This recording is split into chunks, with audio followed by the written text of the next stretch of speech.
आता आपल्या आवडत्या मालिकेचे संपूर्ण भाग मालिका प्रसारित झाल्यानंतर लगेचच पाहू शकता फक्त सन नेक्स्टवर. भारतातील प्रेक्षकांसाठी मोफत सेवा. आई, आता तू थांबू नकोस. हीच ती वेळ आणि हाच तो क्षण त्या सगळ्यांनाच त्यांची जागा दाखवून देण्याची. ते महिषासूर असतील तर तू काली होऊन त्यांचा नाश करण्याची.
लपवी चालली.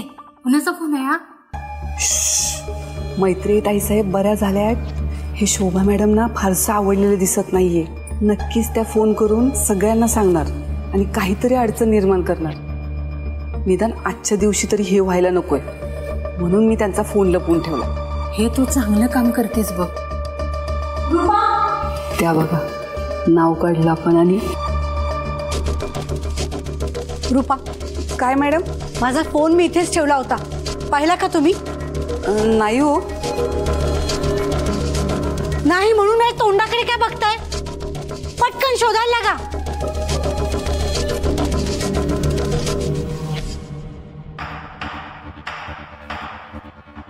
नेमका गरजेच्या वेळी फोन सापडणार नाही. जाऊ दे, उशीर करून चालणार नाही. घरच्या फोनवरून सगळ्यांना कळवते.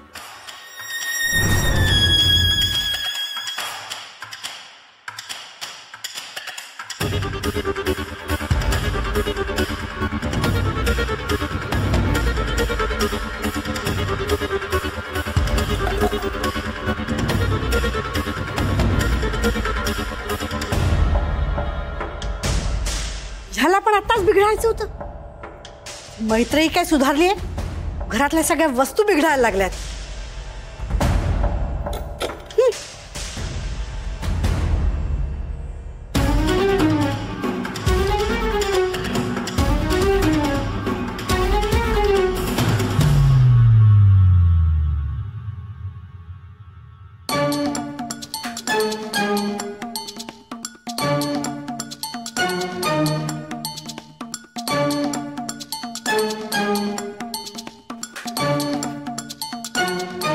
इथे माझे हात थरथरू राहिले आणि बॉडी पण काही काम करायला नाही म्हणून राहिली. पण आमच्या मॅनेजरला समजेल तेव्हा ना. कुठे गेला मॅनेजर? अबे मॅनेजर. Yes sir. पहिले मला खरं सांग, तुला खरं तर मला वेडसर म्हणायचं असतं ना, पण मी रागवण म्हणून मला तू सर सर असं म्हणून राहिला ना, बरोबर ना? नाही सर, प्लीज असं बोलू नका. प्लीज बोलू नका. मग मी केव्हापासून तुला सांगितलं मला दारू पाहिजे म्हणून? कधी? अरे कधी येणार माझी दारू? सॉरी सर, पण यापुढे तुम्हाला दारू द्यायची नाही अशी वरून ऑर्डर आहे. अरे या कंपनीचं सगळं स्टिअरिंग माझ्या हातात असताना तुम्ही ऑर्डर कोणाच्या फॉलो करतात? इथं कोणी माझ्यावर नाहीये. आपणच 2 पॅक मारले ना असं वर वर जातो. आणि याच्या अगोदर तू कधीच असं म्हटलं नाही वरून ऑर्डर आली म्हणून. माझ्या तब्येतीच्या काळजीबद्दल तुला प्रिन्स काही बोलला का? नाही सर. मग असं कोण आहे जो इथून माझ्यावर हक्क गाजवेल? मॅडम, मैत्री मॅडम.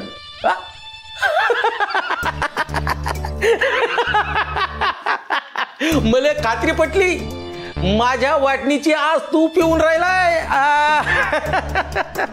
अबे ती ब्रेक फेल झालेली गाडी मला काय ऑर्डर देणार? अबे घरात पडली ती, तिच्याच खोलीत एका कोपऱ्यात. नाही सर, त्या आता घरी नाही आहेत. मग कुठे आहे?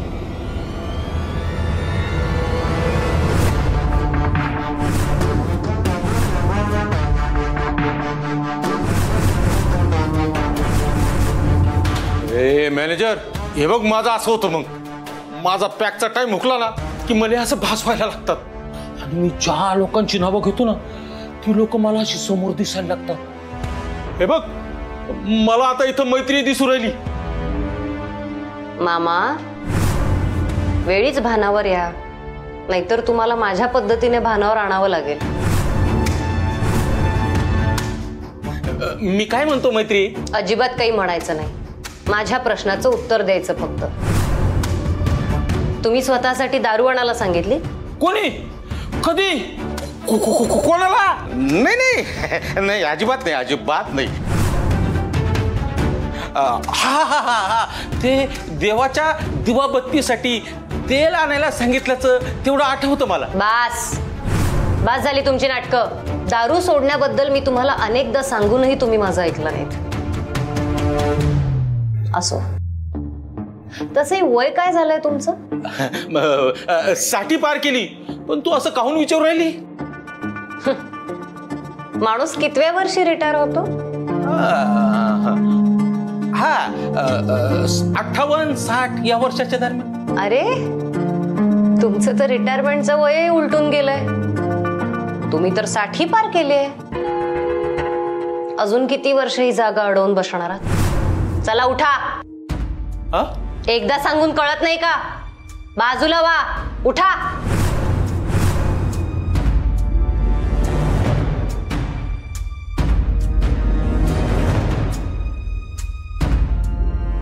उदय दादा,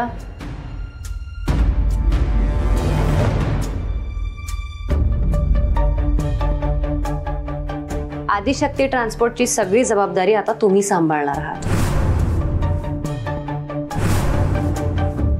आती होतंय सगळं. तुम्ही आता आदिशक्ती ग्रुप ऑफ इंडस्ट्रीजच्या ओनरशी बोलताय. आवाज खाली. उदय दादा. Yes ma'am. गेल्या काही दिवसात आदिशक्ती ट्रान्सपोर्टकडे माझं लक्ष नव्हतं, आणि याच संधीचा फायदा घेत आपले हक्काचे रूट्स, इम्पॉर्टंट डिटेल्स आपल्याच माणसांनी दुसऱ्या माणसांना देऊन टाकले.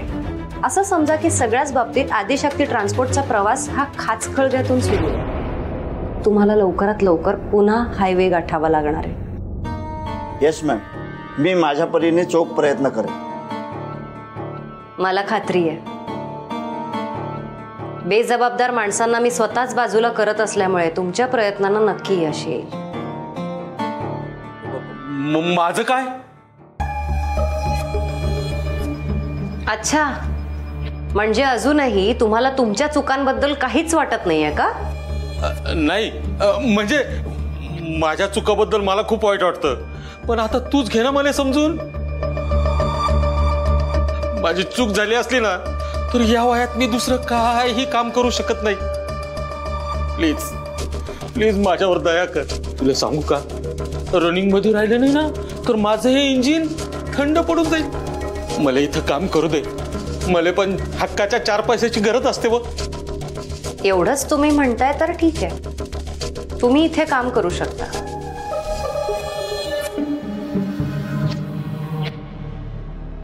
मॅनेजर सर्वोट हो बाजूला. 1 मिनिट. तुम्ही इथे काम करणार आहात हे खरंय, पण तुम्हाला तुमच्या पात्रतेप्रमाणे काम मिळणार आहे. तुम्हाला यापुढे इथे पिऊनचं काम करायचंय. All the best.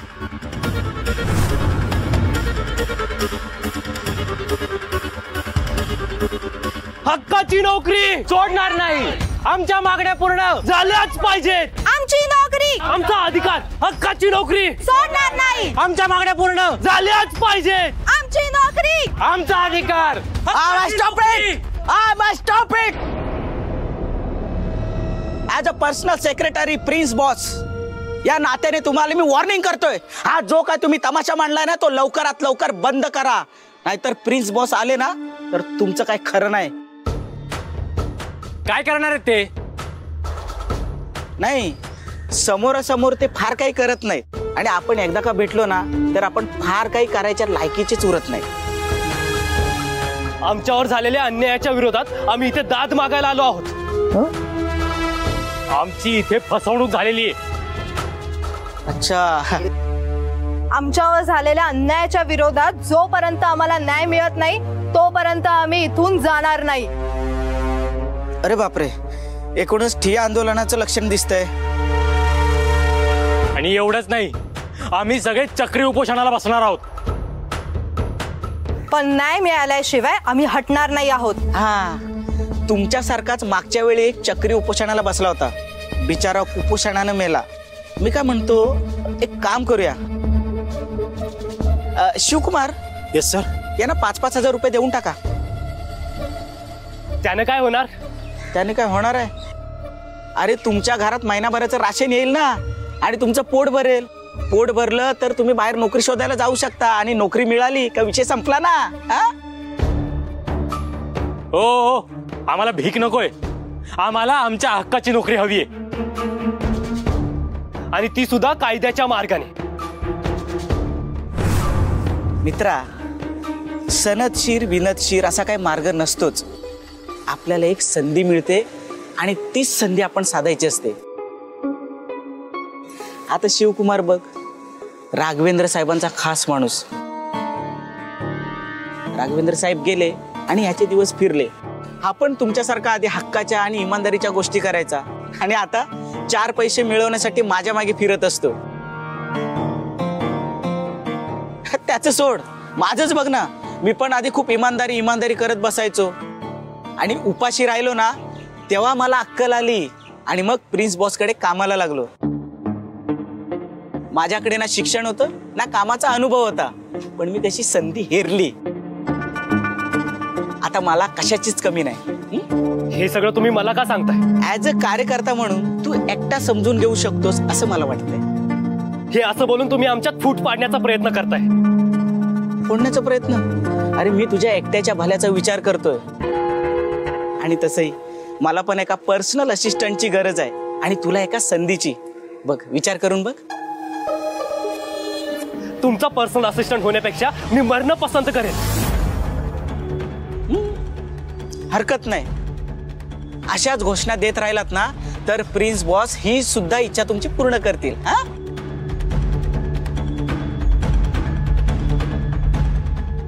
अहो पण आमच्या नोकरीचं काय? तुम्ही अजून पैसे वाढून देण्याचा विचार करा, आम्ही तुमची नोकरी परत करण्याचा विचार करू. हा, चला शिवकुमार. हक्काची नोकरी सोडणार नाही. आमची नोकरी, आमचा अधिकार. हक्काची नोकरी सोडणार नाही. आमच्या मागण्या पूर्ण झाल्याच पाहिजेत.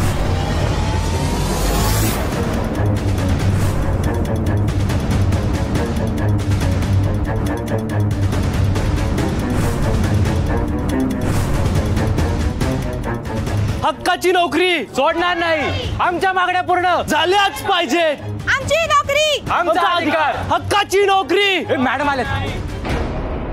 Hello ma'am. हा सगळा काय प्रकार आहे? मॅम, आम्ही सध्या संपावर आहोत. का? कारण कळेल का? सध्या आमच्या नोकरीचा प्रॉब्लेम क्रिएट झालाय. ओके, म्हणजे आपण तुमच्या नोकरीच्या प्रॉब्लेम बद्दल बोलूच, पण मला आधी तुमच्याबद्दल जाणून घ्यायचंय. मॅम, मी विकास जाधव. माझे वडील दयानंद जाधव ह्याच कंपनीमध्ये कामाला होते.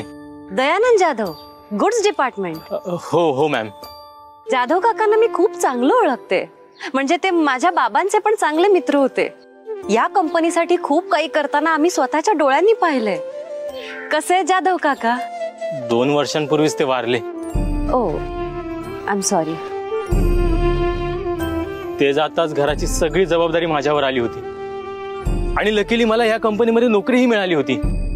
होती म्हणजे जाधव काकांचा मुलगा म्हणून तुम्हाला नोकरी मिळायलाच हवी असं तुम्ही म्हणताय मॅडम, पण प्रिन्स साहेबांनी नोकरी देण्याच्या बदल्यात पैसे घेतले होते आणि आता ती टिकावी म्हणून अजून पैसे मागतायत. ते आमच्या सगळ्यांकडूनच पैसे मागतायत. मी स्वतः MBA आहे. मी या नोकरीसाठी पात्र असून सुद्धा फक्त पैसे भरू शकलो नाही, या कारणावर मला नोकरीवरून काढून टाकलंय. आम्ही आधी भरलेले पैसेही गेले आणि नोकरीही गेली. आता आम्ही काय करायचं तुम्हीच सांगा ना मॅडम. आमच्याकडे डिग्री आणि कामाचा एक्सपिरियन्स असताना सुद्धा आमच्या ऐवजी त्यांनी अकार्यक्षम लोकांना कामावर ठेवले. का? तर ते फक्त आमच्यापेक्षा जास्त पैसे भरू शकतात म्हणून. अशा परिस्थितीत आम्ही काय करायचं ते तुम्हीच सांगा ना मॅडम. आता जे काही करायचंय ते मी करणार आहे, पण या संदर्भात एकदाही तुम्हाला मला भेटावंसं का वाटलं नाही, माझ्याशी बोलावंसं का वाटलं नाही? एवढे दिवस का लपवून ठेवलं हे सगळं? आम्ही प्रयत्न केला होता मॅडम, पण तुम्ही आजारी आहात असंच सांगण्यात आलं आम्हाला. ठीक आहे, चला माझ्या बरोबर. ॲज अ कार्यकर्ता म्हणून मी तुला शेवटचं सांगतो, 10 लाख. तू 10 लाख रुपये घेऊन येणार आणि मी तुला सिनियर क्लार्कची पोस्ट देणार. अरे भाई, बाहेर जो वॉचमॅन आहे ना त्याच्या पोस्टला पण 3 लाखाचा रेट चाललाय. मी तुला 10 लाखात डायरेक्ट सिनियर क्लार्कची पोस्ट देतोय. यात तुझा फायदाच आहे ना. आणि हो, येताना फक्त कॅशच घेऊन ये.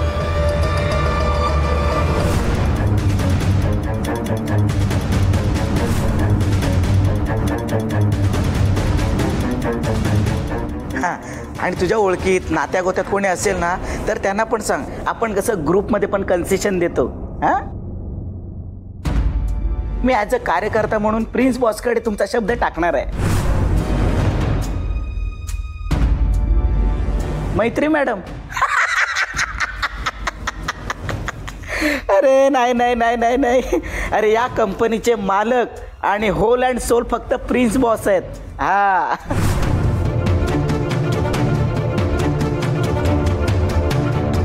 मैत्री अशी का बघतेस? अगं मी बोलवतोय तुला, तुझा दादा.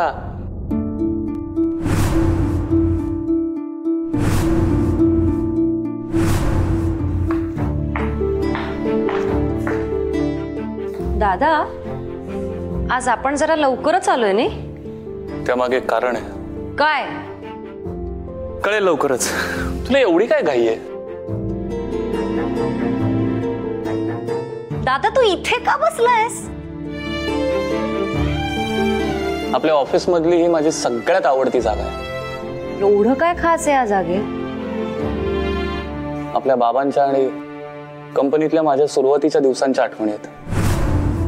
मी जेव्हा बाबांबरोबर इथे पहिल्यांदा काम करायला लागलो ना, तेव्हा आपले बाबा मला म्हणाले होते की माझा मुलगा म्हणून तुला माझं केबिन मिळेल, पण इथल्या कामगारांचं प्रेम तुझं तुलाच मिळवायला लागेल. तू त्यांचा बॉस आहेस म्हणून तुला सर म्हणतील, पण तू खरा मालक तेव्हा होशील जेव्हा इथले कामगार तुला आपलं मानतील. तू येण्याआधी तुझी वाट बघत बसतील. तू नाही आलास तर तुला मिस करतील.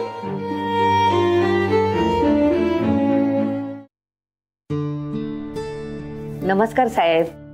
नमस्कार ताई साहेब. कशा आहात शकुंतला मावशी? माझं काय घेऊन बसलात तुम्ही? चालायचंच.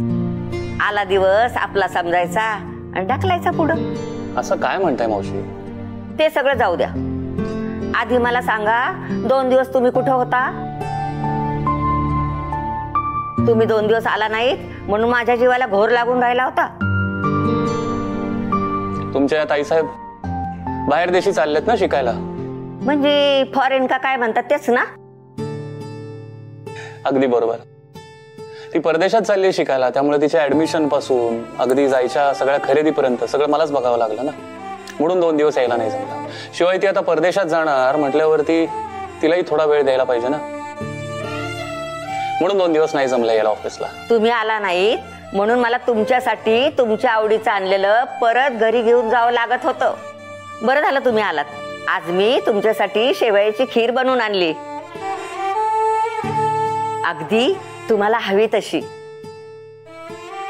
थँक्यू.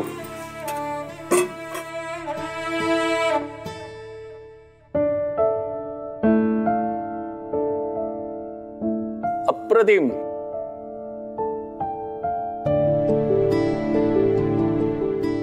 दादा, अरे काय चाललंय हे? म्हणून तुला माहितीये ना मला शेवयाची खीर किती आवडते ते.